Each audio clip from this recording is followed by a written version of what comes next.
শুক্রবার তাজা বোমা উদ্ধারকে ঘিরে আতঙ্ক ছড়ায় নদিয়ার গয়েশপুর কানপুর আমবাগানে। খবর পেয়ে ঘটনাস্থলে পৌঁছয় গয়েশপুর ফাঁড়ির পুলিশ।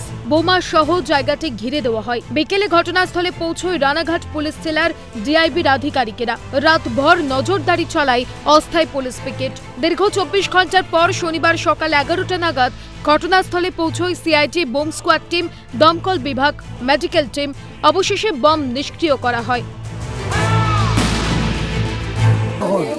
এই তাও সকালবেলা কবে আগের দিন কোথায় পেয়েছিলি এটা? এইখানটা এখানে হাতে ধরেছিলি? একটা দাদা দেখেছিল, দাদাটা দেখে তারপরে আমি ধরে এখানে রেখে দিয়েছি। স্থানীয় বাসিন্দাদের অভিযোগ, এই আমবাগানে বিভিন্ন অসামাজিক কাজকর্ম চলে। এই বিষয়ে মুখ খোলেন আমবাগানের মালিক। আপনি কেন ব্যবস্থা নেন না?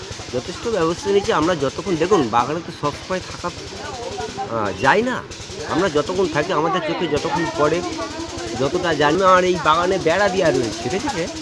আমি কিন্তু বেড়া টোটাল বেড়া ভেঙে মানুষ যাতায়াত করছে। কাকে কি বলুন, আশেপাশে মানুষ না সেই ধরনের কোনো মানুষ আড্ডা মারে এখানে বিভিন্ন রকম, মানে দিনের বেলা ওই যা আজকালকার দিনে যে ছেলেপেলেরা যে খাওয়া দাওয়া করে সেগুলো করে। এই এলাকায় সমাজ বিরোধীদের যে আস্থানা বা উপদ্রব্য তা যেন কিছুতেই কমছে না।